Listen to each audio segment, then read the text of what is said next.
Welcome back to our TalkBD series of TalkBD events. I'm Dr. Emma Morton, and I'd like to warmly welcome you to today's session.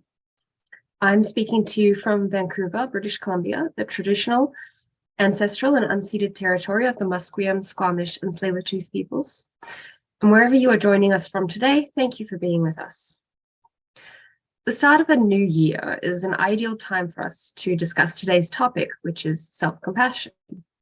January is a time where we're surrounded by media messages about setting goals, and I'm already starting to see media pieces questioning how long until people who made fitness-related goals for New Year's will start cancelling gym memberships. And unfortunately, these kind of stories convey the attitude that behavior changes are all or nothing, which can reinforce perfectionistic, self-critical beliefs. And of particular concern for people living with bipolar disorder, these kinds of unrelenting standards can trigger mood changes, which our panelists will talk more about today. A potential antidote to perfectionism and self-criticism may be self-compassion. And if you've ever attended a TalkBD event, you will likely have heard the hosts, including myself, talking about the importance of self-compassion when it comes to implementing any new self-management strategy. However, trying to become more self-compassionate can be easier said than done. So today our guests are going to be talking more about the importance of self-compassion for people living with bipolar disorder and give you some practical strategies to try to bring a little bit more of self-compassion into your daily life. So I'd like to welcome our guest speakers for today's session, Dr. Thomas Richardson, a clinical psychologist and associate professor at the University of Southampton, who has previously joined us for the TalkBD episodes on gambling and money. We are also joined by Cara Lisette, a mental health advocate, author, and therapist. Thank you both for joining us today. I'm really looking forward to hearing your insights about this important topic. But before we do, I'd like to start with some quick introductions and a little bit of housekeeping. So I'm a researcher at the University of British Columbia, working with the TalkBD team to build and evaluate a new self-management app to help people with bipolar disorder optimize their quality of life. I'm really passionate about the ability of digital tools, including things like this webinar, to help support people in their self-management practices.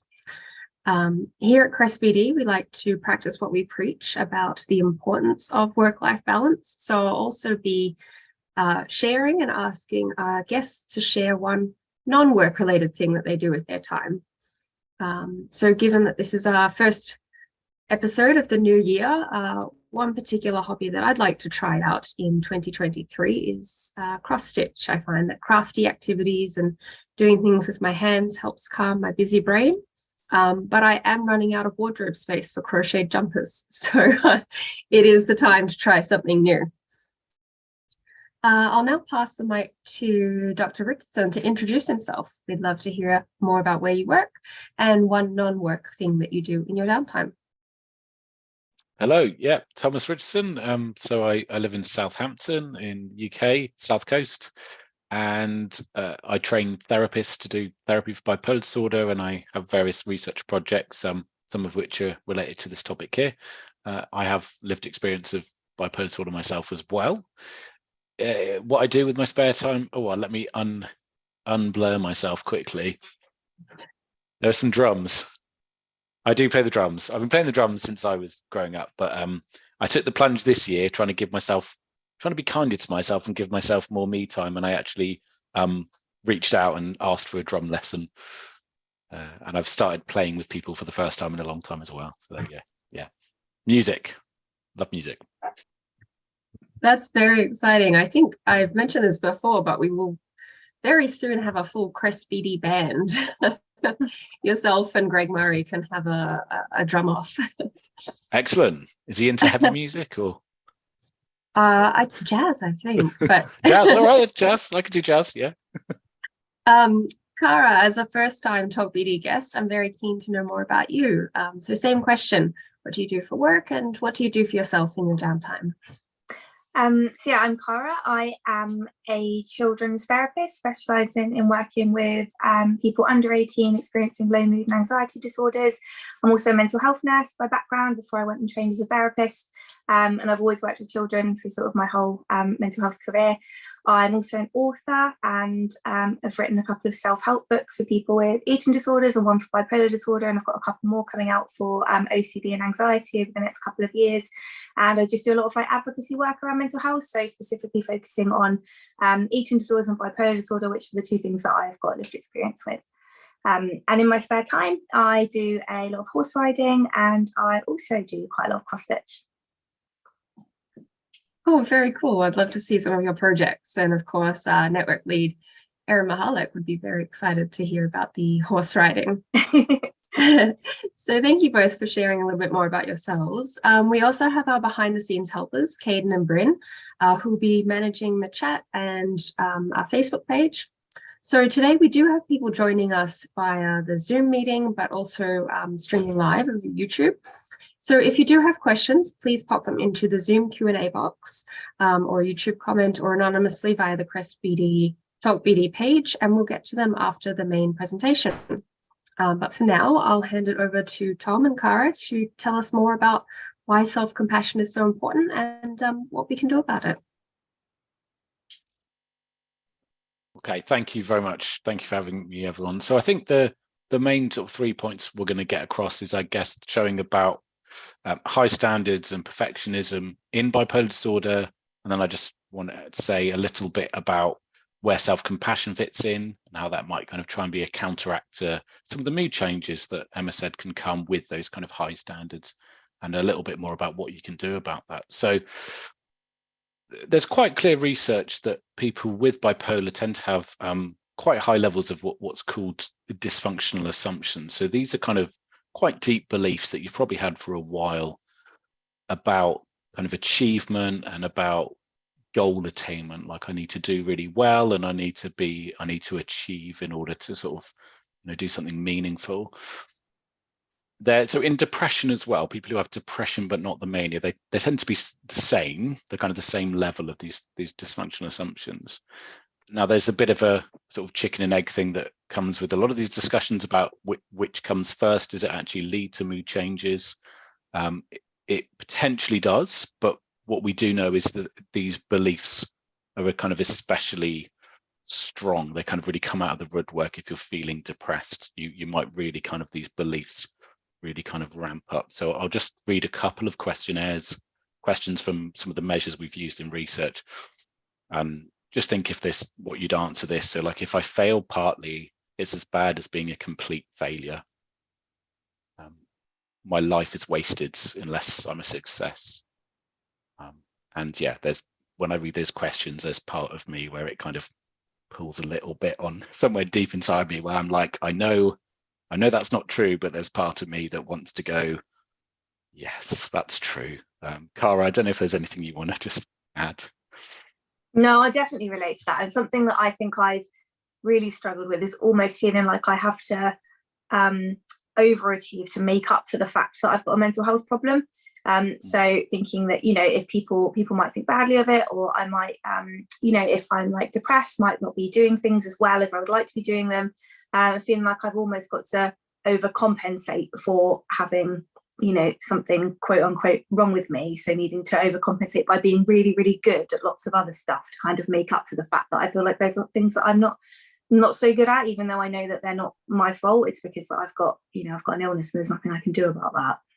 Yeah, thank you. And I've certainly worked with a lot of people who can, you know, where the self-compassion comes in, can be very, very hard on themselves because, you know, maybe, yeah, they've had time, they're not able to work, or they've had to have time off work, or the kind of things that do happen when you are unwell and that come with that. So yeah, I can understand that maybe that comes a bit like I've got to make the most of it, certainly.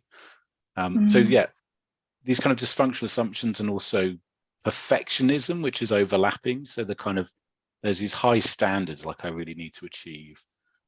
There's this overlapping concept of perfectionism, which we know is generally quite high in a lot of mental health problems, such as depression and anxiety and eating disorders as well. It's kind of quite strongly linked with anorexia nervosa.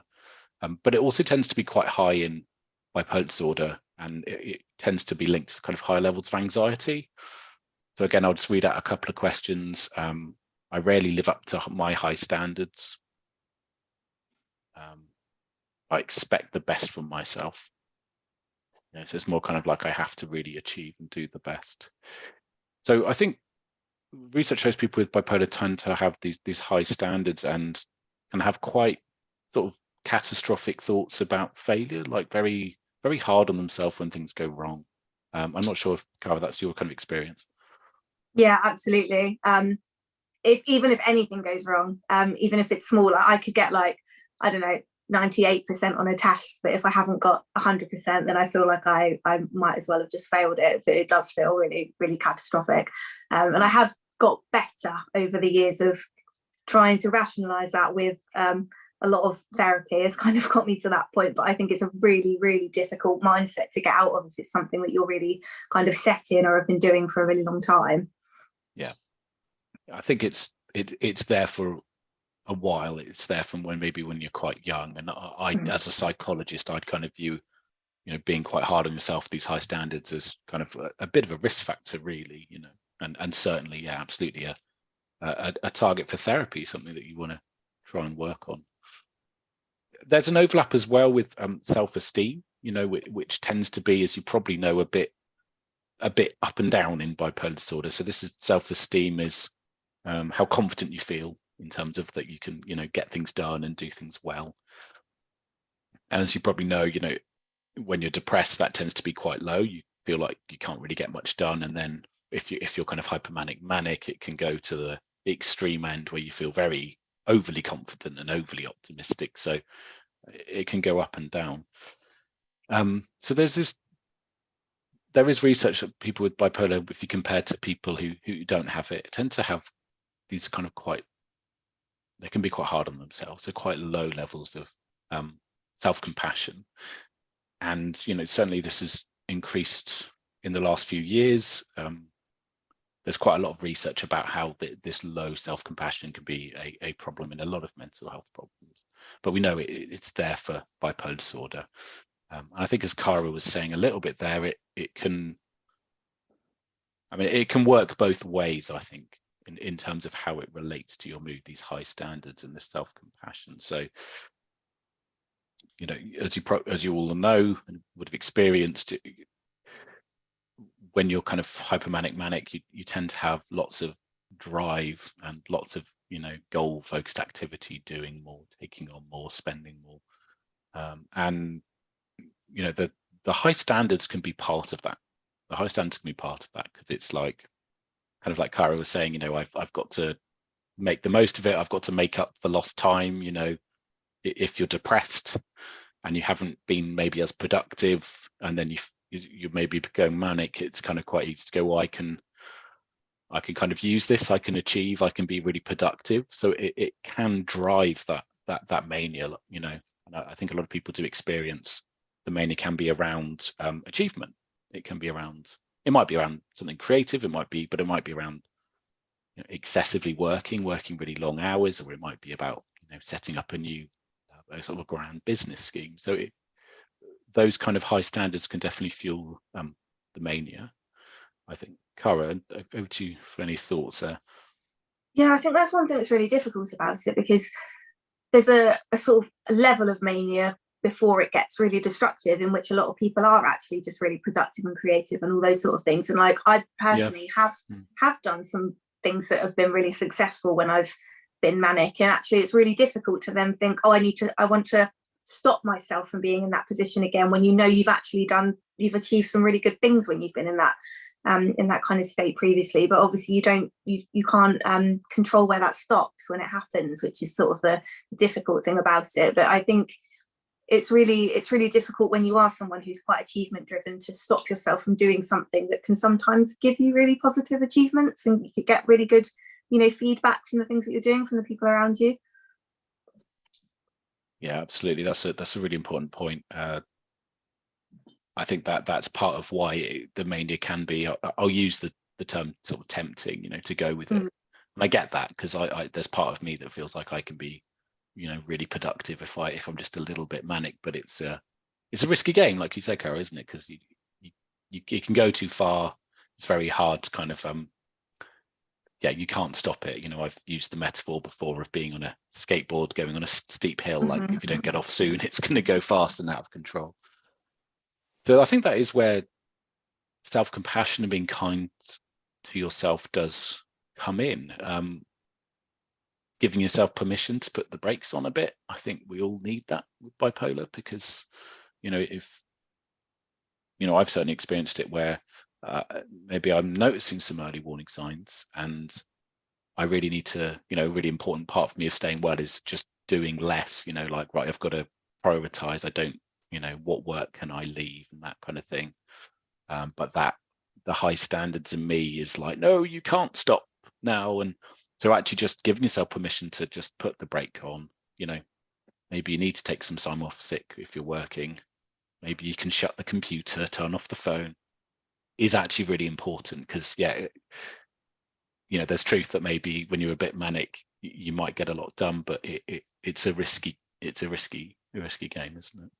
My therapist always used to say, it's you always want to be Superman, but it's okay to just be Clark Kent sometimes. Yeah. Which is a good lesson for me. Yeah, I like that. And then I get it from my own therapy. I've really worked on that. But I remember when I was I felt like a hypocrite. I was teaching people how to do therapy with bipolar disorder, and I had a big, on my slideshow, I had a big like picture saying it's okay to be average. And I kind of remember in the middle of a lecture looking at it and just going, no, it's not. You know, it's not okay to be average. So part of the therapy was definitely for me trying to be kinder with that. So it can lead to the mania, but I think also these high standards, you know, it definitely links to the low mood and the depression as well, because, you know, if you have very high standards and you're very perfectionist, you know, it can work both ways, because, you know, we know, for example, that it's not just negative life events in bipolar that can trigger relapses, positive life events. And I think these high standards is part of that, because, you know, you get a promotion, but that's not enough. Right, what next? I've got to keep going. So it can lead to mania. But then if you also have very high standards and very high goals for yourself, you know, if something doesn't go right, because life happens, you can be very hard on yourself, very, very self-critical. And I think you could probably all see how that can relate to depression. And you might start to say, oh, what's the point? I'm useless. And, you know, shut yourself away and kind of spiral down. Do you have any thoughts, Cara, on how it maybe relates to the depression side, these kind of high standards and compassion? It's just like a really vicious cycle, I think, because you're, you know, if you're not, you know, perhaps achieving whatever it is that you're kind of aiming for, that can cause, you know, you to feel depressed. But when you're depressed, you're also just less likely to be productive and be able to achieve the things that you want to. So I think it's just really difficult to just get stuck in a really negative cycle of feeling like you're just not able to achieve things, and then feeling really down on yourself because you're not achieving things. And that makes it then really difficult to sort of pull yourself out of that, I think. Yeah, vicious cycle is unfortunately the right word, I think. And, you know, sometimes the depression that comes maybe because sometimes people can become manic for, you know, a while and then actually crash. And I think, again, that part of that can be the really self-critical tendencies coming out because of the difficult stuff that can happen when you're manic, the stuff you do that's completely not the usual you, because you're unwell, because you're very impulsive, you know, such as, you know, I've done research, you know, Emma said I've spoken before about money, and a theme that came out was the kind of the guilt and shame people feel after an impulse spending binge. And yeah, the other kind of things people do, like, you know, making jokes that they wouldn't usually, or, you know, risky sex, that kind of thing that isn't usually what they do. There could be a lot of shame that comes with that, and really sort of self-critical tendencies. So I do think, you know, that vicious cycle can be people really being hard on themselves and sort of hiding themselves away, you know, from what happens when you're manic, you know, picking up the pieces. So I think trying to be a little bit kinder to yourself after you've had them, you know, been really unwell is just really important to help you get back on track. You know, it's not your fault. You're really unwell.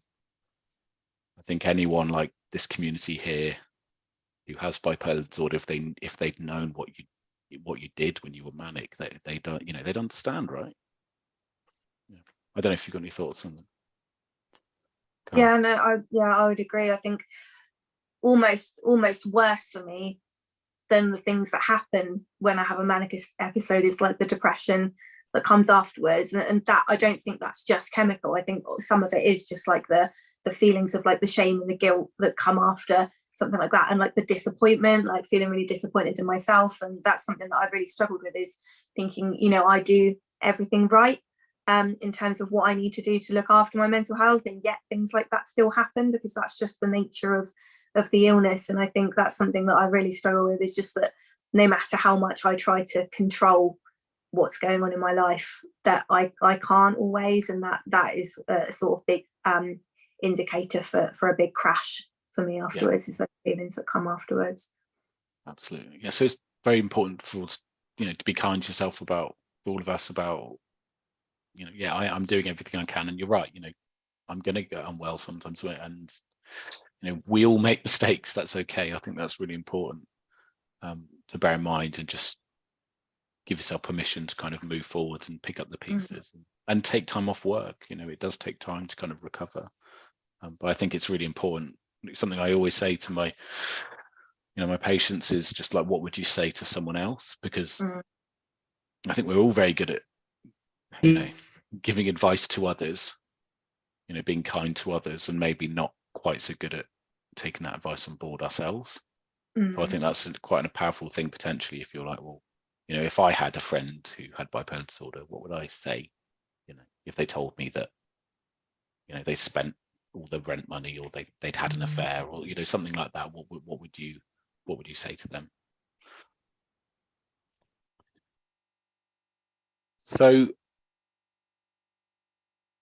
in terms of kind of the evidence, there's a few trials that have looked at whether therapy, in particular CBT, cognitive behavioral therapy, but also mindfulness might improve these dysfunctional assumptions, like the very high standards.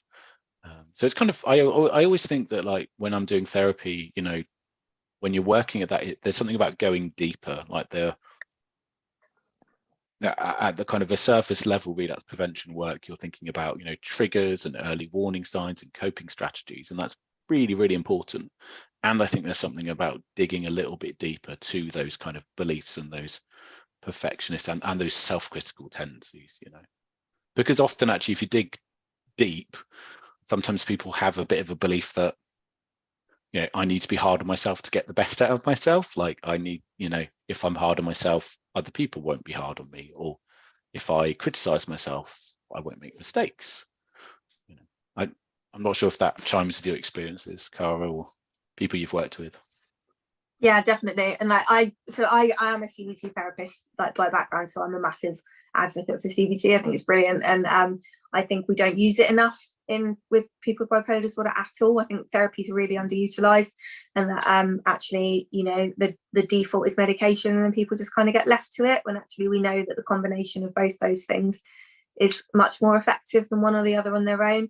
But I would definitely agree with that. And also, you know, something that I had a lot of difficulties with is thinking that other people would only value me if I was achieving things, so that if I wasn't doing that, then I was just, you know, I just didn't really like matter to people. And that was like a really big driver for that sort of perfectionistic stuff as well. So it wasn't just, I mean, it was all internal, obviously, but it was my perception of what other people thought about my achievements, as well as what I thought about my own achievements.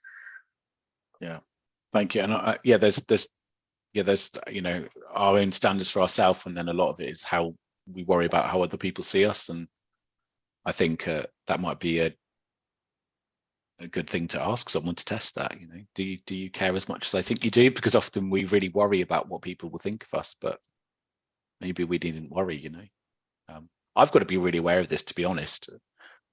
Working in academia, because academia is very competitive, and it's very easy to compare yourself to others, because you get like a number to work out, you know, what kind of a researcher you are. This is how many papers you've published. So I really have to watch, because it's very easy to compare yourself to others, and you know, imposter syndrome. So yeah, I think it's very important just to, I think that's part of it, isn't it? Not comparing yourself to others. It's not always helpful.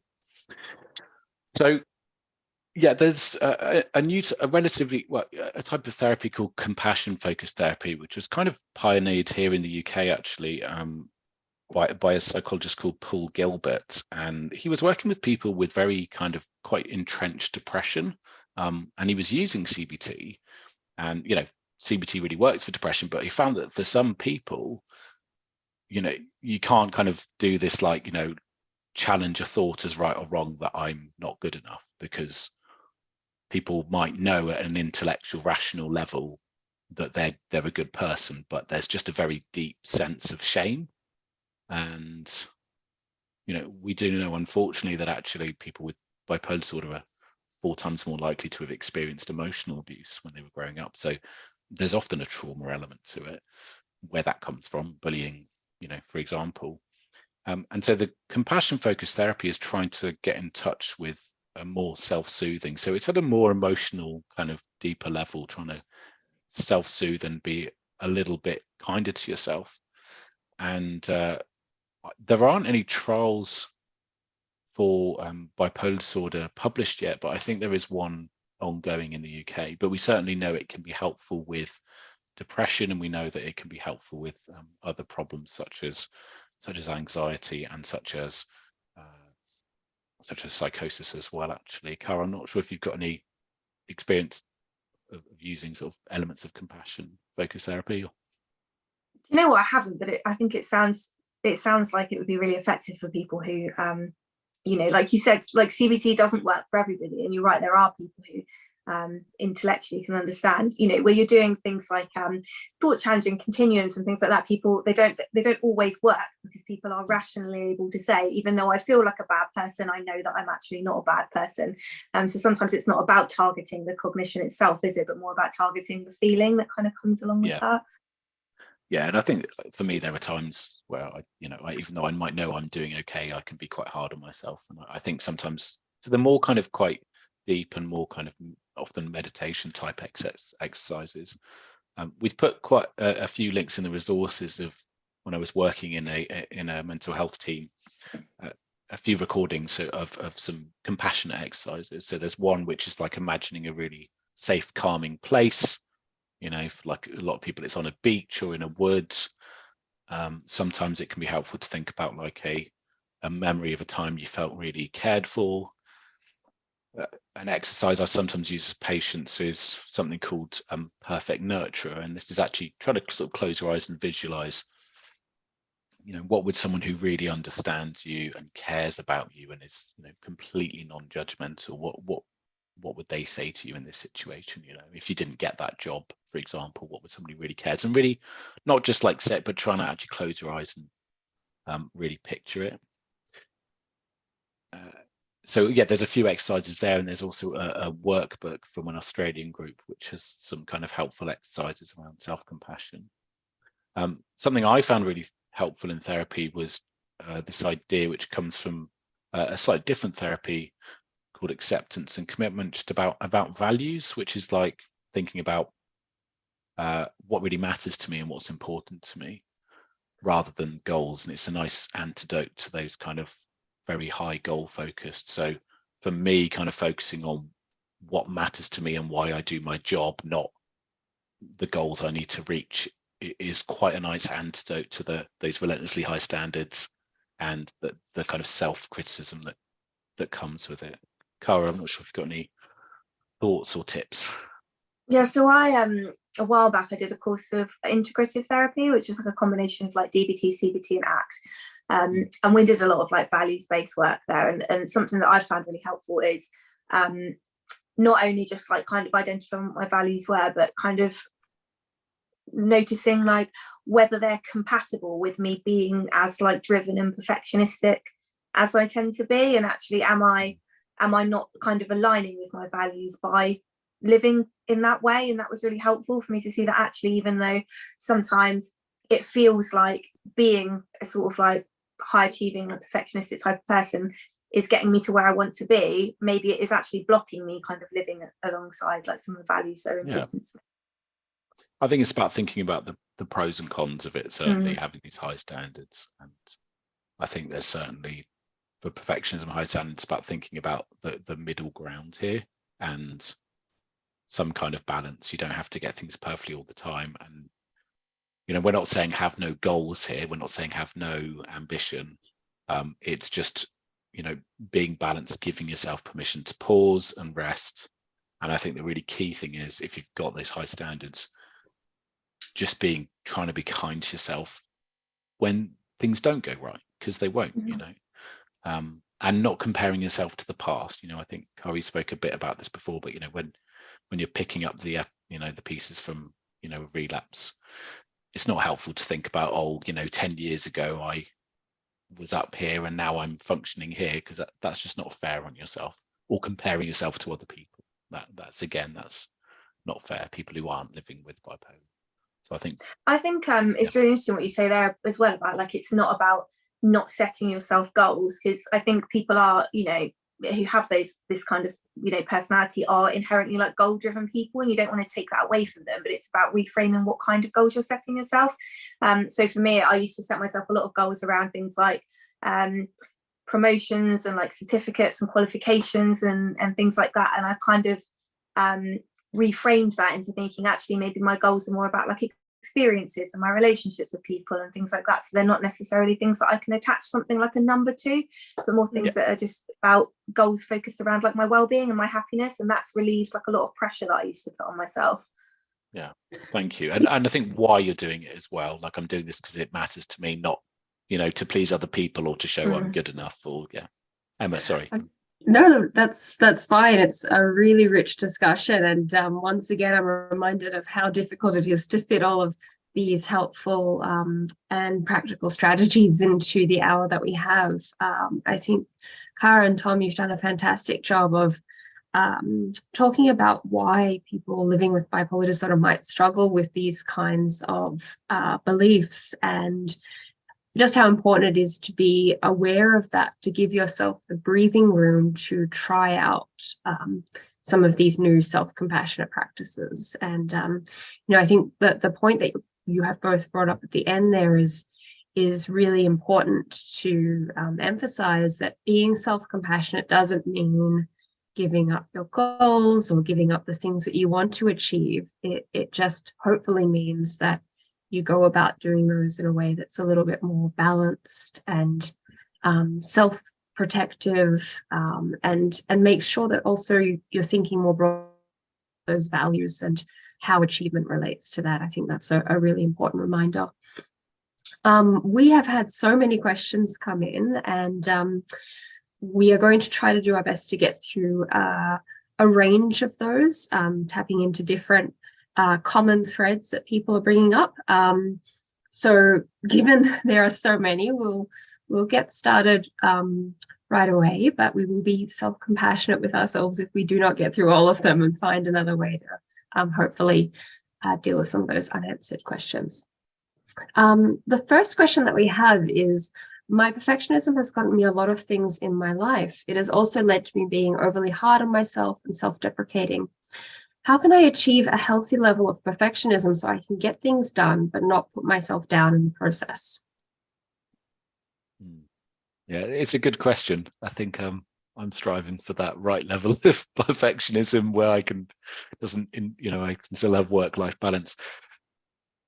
So I think this is where the self-compassion comes in. There was kind of one study that showed that actually having high levels of self-compassion sort of buffers and protects you from those kind of high standards and perfectionism. And just to me as a therapist, I know that being kind to yourself when stuff goes wrong and you do make mistakes is really important. That's going to be kind of really protective. So, and this is something you can cultivate, using those kind of mindfulness exercises that are on the resources to try and practice being more compassionate. Kind of 5-minute meditations can help with that. So I think that's part of it. And I think it's also just thinking about the pros and cons and balance. I think that's just that, it's the whole thing with living with bipolar, isn't it? But trying to have somewhere in the middle, I think because high standards and perfectionists, we tend to see the world maybe a bit all or nothing, black and white, but actually trying to kind of be somewhere in the middle. I can be a high achiever and I can still give myself my weekends off, trying to have some kind of middle ground.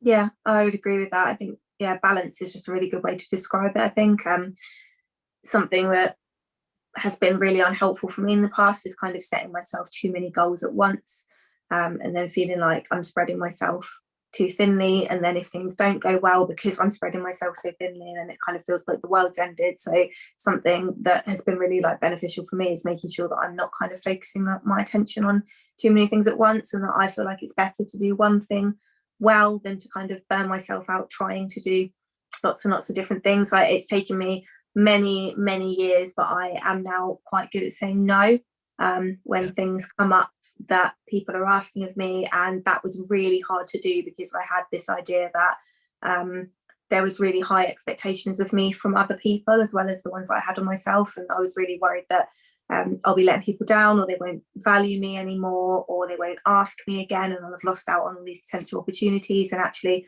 it's been really freeing to just be able to say actually no, and not have to give an excuse for that, just to say actually no, I don't have the capacity to do that right now, or I'm not in a position to do that right now, rather than having to feel like you need to make up something to try and justify it.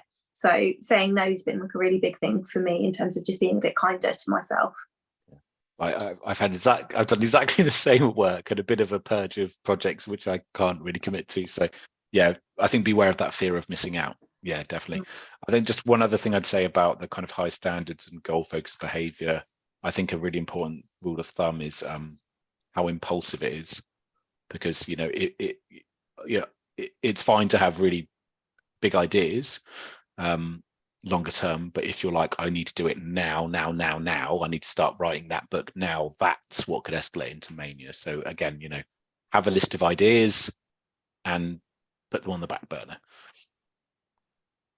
Thank you both for your suggestions to that question. I think the really important thread there is that being quite deliberative about the timing and amount of projects that you take on can be really important, both to ward off burnout and potentially mania. And also that, Tom, like you said, being aware of times when, you might be attaching personal meaning to the achievement of these goals, and perhaps creating some more healthy space there. Our next question asks, from what I understand, having bipolar disorder comes with having a heightened rejection and reward system. I think this is why failure hurts so much. Is there a way to train this part of our brains in a healthy way? That's a good question.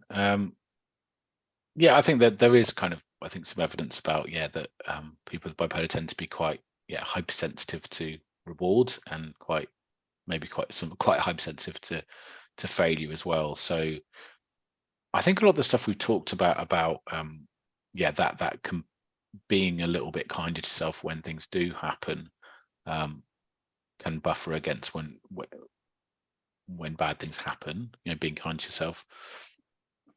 I think in terms of the kind of reward sensitivity, I don't know, but I think that relates to what we've said about not setting sort of too many goals. And I think that's part of sort of staying well is, making sure you're not doing, too much that can, like going out lots or drinking lots or whatever it is that can make you become unmanic. So I think that's part of it, is trying to kind of rebalance so you don't get that boom and bust. So keeping kind of a balance level of activities and things you enjoy and things that you have to do is an important part of that. Yeah, I think another part of it is just kind of learning to do things wrong, and that nothing bad is going to happen as a result. So you can do things yourself to kind of practice that. So just doing small things like sending emails with like intentional spelling mistakes in them, and little experiments for yourself like that, where you're doing things wrong intentionally, that it's uncomfortable, but there's no negative consequence from it, and just kind of sitting with that feeling of like, actually, I didn't do that perfectly, but it's okay. And the more you can kind of build up evidence that you can cope with that, I think the less difficult it is when things don't go quite to plan unintentionally, when things like that just do kind of come up in life. Facing your fears, because you have these catastrophic cognitions that things can go really bad if I make a mistake, and actually usually it's nowhere near as bad as you think. And actually what you're saying there, Cara, reminds me of doing some therapy with someone with bipolar, where we had a mistake hierarchy. I mean, we called it something a little bit more rude than that. I won't say the word. of various mistakes you had to make, ranging from not too bad to quite big. But I had to do them as well to try and help along the journey. So I remember calling my colleague the wrong name by intentionally as part of that. And again, it was a bit awkward, but they found it quite funny. That's a really interesting way to practice out being self-compassionate in perhaps more low-stakes situations, rather than trying out self-compassion for the first time when something major happens. Like Cara and Thomas said, making a typo in an email, just learning to train that, train your self-compassionate side is important. Yeah, burn the toast. Start from there.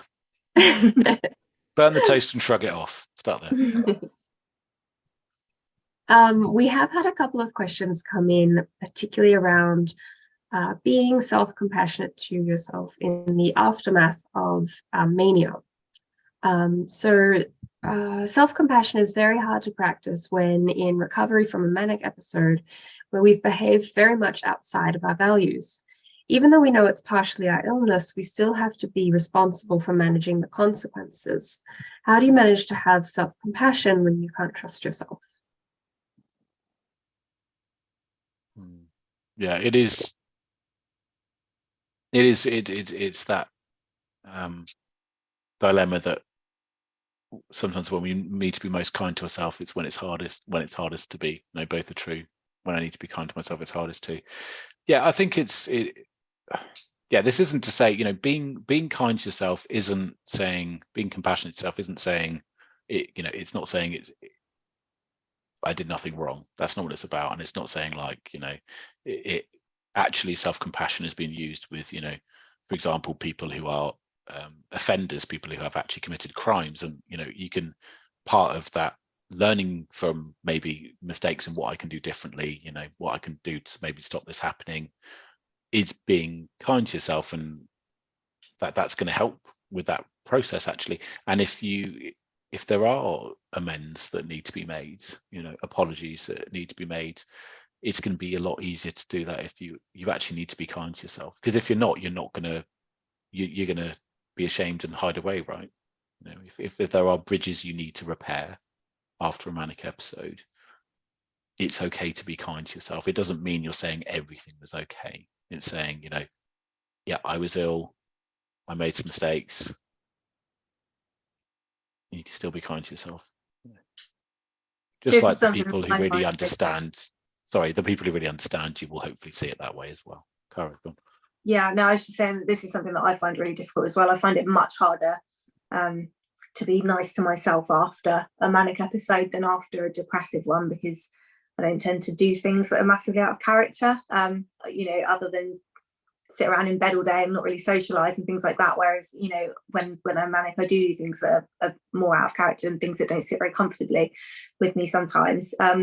Something I did a while back is when I was well, wrote like a letter to myself as something that what I would like to say to myself after having a manic episode, and then read that back to myself after that's happened. Because when I am well, I'm able to be more sort of forgiving of myself, I suppose, when I'm reflecting on that, than I am in sort of the immediate aftermath of it. And that's quite helpful to kind of look back and be like, actually, there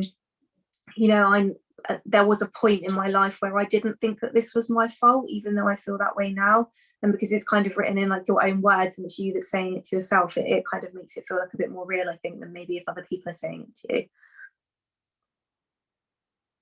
Really good idea. Wise words when you're feeling okay that you can say to yourself. Yeah, thank you.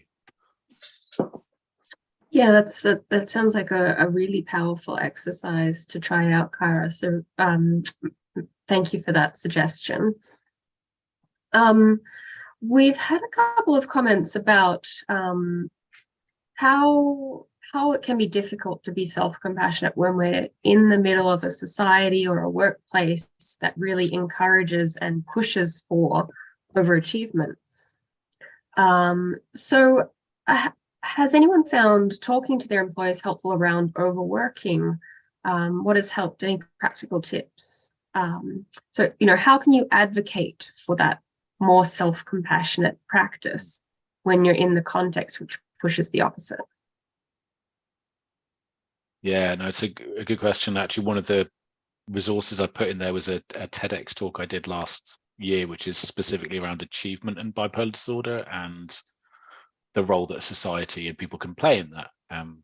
The messages we get that, if we just work hard enough, we can achieve anything and become millionaires, which, A, isn't true and B, isn't helpful.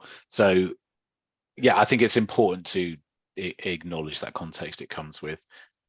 And it's a difficult conversation to have with employers. I've certainly had that conversation that I appreciate. I'm privileged working with people in the mental health field who, have a different view on bipolar disorder. But I think it's important for people to realise that work works both ways. That yes, I might be really productive when I'm manic, but actually overworking is a really big trigger for me. So if you see me at my desk late at night, please tell me to go home.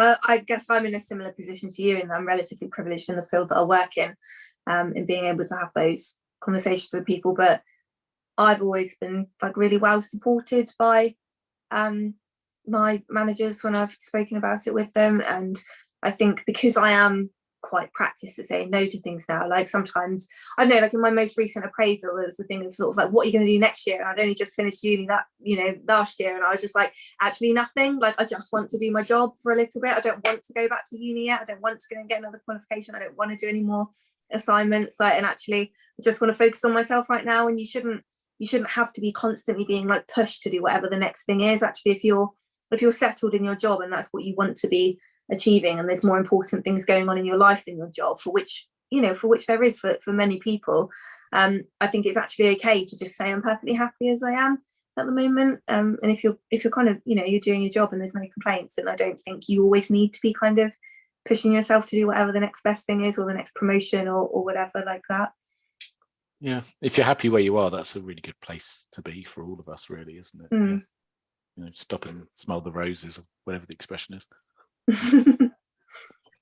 Thank you both for that advice. I really do appreciate you both acknowledging that this might be easier or more difficult for people depending on the level of support that they have in their workplace. And we do have a previous TalkBD episode on managing disclosure in the workplace, which you might want to look at if you're trying to evaluate whether or not it's going to be potentially helpful to have these conversations. And so we will be talking about where you can access that in the chat. Our next question, I find it very difficult to tease apart the negative self-beliefs that stem from trauma and those that come from episodes of bipolar disorder. I imagine many people with bipolar disorder have trauma.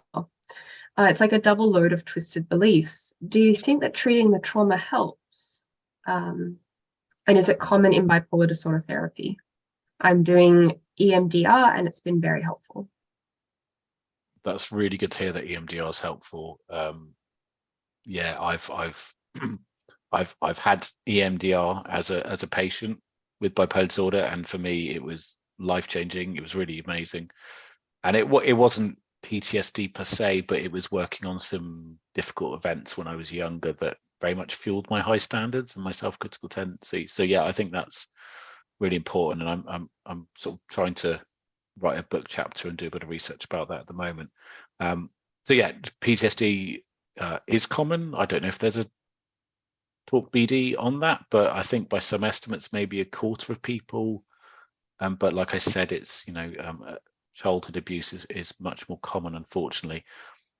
Where the beliefs start, you said that the start of the question was, where does the trauma belief start and related to the mania? I think they're often two parts of the same coin, and I think perhaps the mood episodes and what happens and other people's responses can, maybe I can use the word re-traumatized here, because if you have deep beliefs from the past that you're not good enough and people don't appreciate you, and then that can get reinforced maybe by what happens when you're unwell. Yeah, so I don't see them as separate. Unfortunately, what happens living with bipolar can bring up difficult stuff from the past. And I think it sometimes doesn't matter which which part the cognition comes from, as long as you can do something about it. So you could spend a lot of time trying to work out, like, actually, is this bipolar disorder or is this trauma? But it's whether you can do something about it that's kind of the important thing, rather than trying to spend a lot of time working out exactly where it comes from. And you can absolutely target both of those things in therapy. So I think it's fine for that to be brought up in a therapeutic space, regardless of which kind of one of those things that you're there as sort of like being as the primary thing that you're being treated for. Yeah, there is some evidence for EMDR in bipolar disorder. And I think that there's one group which are currently looking at if it can actually not just reduce PTSD symptoms, but also prevent relapse of bipolar as well. I don't think there's anything about kind of trauma-focused CBT in bipolar specifically, but I've certainly used it as a therapist. And, following what Cara said before, I think I've had some people before say, oh, so you're saying I've got PTSD and bipolar, and I wouldn't see them as two separate things as a psychologist. It's trauma related bipolar disorder. Trauma is an established risk factor for bipolar. It will be really interesting to see where the research goes in teasing apart how we can deal with different types of negative self-beliefs and build up compassion when people have had these difficult experiences. Yeah, and I'm trying to do some research on that at the moment, actually, whether those high standards and self-compassion are different in bipolar depending on the difficult experiences you might have. So perhaps CREST-BD can share that if anyone's willing to take part. Yeah, please do keep us updated. We have had a couple of questions come in about how you can build self-compassion when you have a specific type of dysfunctional belief where you discount the positive. Both of you being CBT therapists would be familiar with this one. So how can you build self-compassion when you have a big tendency to reject positive feedback from others? Cara, do you want to start? I don't know if you've got any thoughts. But the way that I personally do this and like recommend to other people that they could do this is starting to write things down. Not just things that other people have said to you, but also things that you notice that you're achieving, and they can be really small things. So I don't know, if you're struggling with like low mood, it can just be things like getting out of bed, brushing your teeth, stuff like that. It doesn't have to be really significant big achievements like a qualification or a promotion or anything like that. It can be small things that you've done over the course of the day or the week. And also doing things like writing down like nice things that other people have said about you and kind of theming them together, because for me that's quite good evidence that actually if a few people have said this thing about me, why would they all not be truthful about that? And actually, what do other people have to gain from not being truthful about that? And when you kind of think about actually what would the rationale be for somebody saying positive things about me and them not being truthful, it can be really hard to try and find evidence for that. So I think a lot of it is about, for me, I write a lot of stuff down, and that really helps me to kind of pick apart kind of when my brain feels a bit messy. And I advocate for that a lot. Like I'm always setting people homework of like lists that they need to write down and evidence tables and things like that to try and sort of pick apart those thoughts and put them down on paper a little bit, because I think they can feel really messy when they're sort of going around in your head, rather than when you can actually put them down and look at them and start focusing on them as like individual things. Yeah, I've got we're all very good at focusing on the negative. I'm trying to put a link in the chat about a picture I've got about how your brains can just focus on the negative. I've actually got it up on my wall in my office at the university. Yeah, I agree, trying to note these things, because sieve and a sponge, our brain can be like a sieve and a sponge, and the compliments go in the sieve and the bad stuff goes in the sponge. So that's really important to sort of remind yourself about that. And Cara said before about, if you don't like making mistakes, practice making mistakes. Practice sitting there with compliments. Get someone to maybe just sit there. I've certainly done that in therapy with people who don't like taking compliments. I really like your shoes. You did really well today, and just sit there and just let them sit with it. So yeah, trying to practice that. I appreciate it's hard. But keep it in your sponge. Thank you. We are running close to time, so I think what I'll ask our hosts to do now, like we've talked about how building self-compassion is a process. It's like growing a plant, and we've talked about couple of different strategies and meditation practices that you might try. If there was one small step that you could recommend to our viewers today to get started on the road to building more self-compassion, what would it be?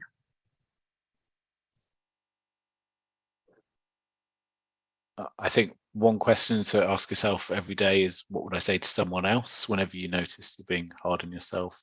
And I really would suggest some of those kind of exercises. There's lots more on YouTube, but we've put some on the link in the resources about some exercises to try and be kinder to yourself are really important, because actually at some level you need to go deeper than kind of, talking about it. You need to do, so they're much more emotional. They kind of get in at a deeper level. So I think really trying to do some of those is really important. I think as like a small sort of place to start, I would say I had this as therapy homework a few years ago, and I found it really helpful in terms of a starting place, is just to make sure that at least one evening a week you're just spending that evening doing something that you want to do just because it makes you happy, and because it makes you feel good, not because you're getting anything out of it other than that, or because it's making other people happy, or there's any sort of achievement involved in it at all, but just because it's something that just feels nice and it boosts your mood, and it's just something that's like, you being kind to yourself. And even if you're, really busy all the rest of the time and you're working really hard and you're doing lots of different things, even just spending like one evening a week just on you can be really good for your self-esteem. Wonderful. Thank you both so much for your insightful advice and really helpful encouragement to people who might be trying to implement these skills for the first time. I think it was really, really helpful to hear you unpack where those perfectionistic beliefs might be coming from, because it's not just necessarily tied to symptoms of bipolar disorder, but it's, I think, been really interesting to hear how that might be embedded and influenced in our societal context and the messages that we receive from other people in the media. So I think recognizing that helps give people the first little bit of breathing room to then try practicing some of these strategies. And you've given so many useful resources and tips. So we will be, of course, putting those up on our TalkBD webpage to share with attendees. So thank you once again for the sharing. I think at this point in time, we will move into our resources and toolkits. So Cara and Tom have mentioned quite a few websites and practical resources that might be helpful to go through. So we have, of course, some tests of self-compassion. Dr. Christian Neff has a lot of resources available on their website, including meditation tracks and exercises, and the Centre for Clinical Interventions in Australia also has a self-guided workbook that you may find useful. We also have our own CREST-BD Bipolar Wellness Centre webpage, which talks about self-esteem and how that differs from self-compassion and why it's important to your quality of life. So we have some more resources there. We'd also like to recommend Tom's TEDx talk, which talks about the law of mania and that influence of achievement striving for people with bipolar disorder. And also Cara's got, which is her mental health blog, where she talks a lot more in depth about some of the issues that we've talked about today. We'd also like to flag her forthcoming book, which is an interactive journal that draws on creative exercises to help you stay well. So if you joined us for the Creativity Talk BD, you'll know how important that can be to wellness in bipolar disorder. So that is coming out shortly. Our TalkBD website is where you can go to view past episodes. You can search by topic, by speaker, and keep up to date with other blogs or resources produced by our guest experts. And once again, any resources that the panel shared will be linked there. You can also listen to previous episodes of TalkBD on Spotify or your preferred podcast player, and the videos will be available on YouTube for you to review. After you exit the Zoom webinar, a little questionnaire will come up asking you for your thoughts on today's session. Please do share your feedback with us and your thoughts on topics that we might do in future TalkBD events, as it helps us decide what to focus on. We also have our CrestBD academic website where you can stay up to date with new research studies that we're doing. The Crest Currents newsletter is a great place to hear about forthcoming events and studies, including our next TalkBD event. So if you'd like to know when that will be running and what topic that's on, please do consider following us on social media or our newsletter. We'd also like to thank our funders and partners who are integral in supporting this work. And so thank you again to everyone who attended, who shared questions and tips in the chat, and particularly to our guests, Tom and Cara, for sharing your really warm and encouraging insights and advice. So until next time, everyone, please do stay healthy, and we will see you next time.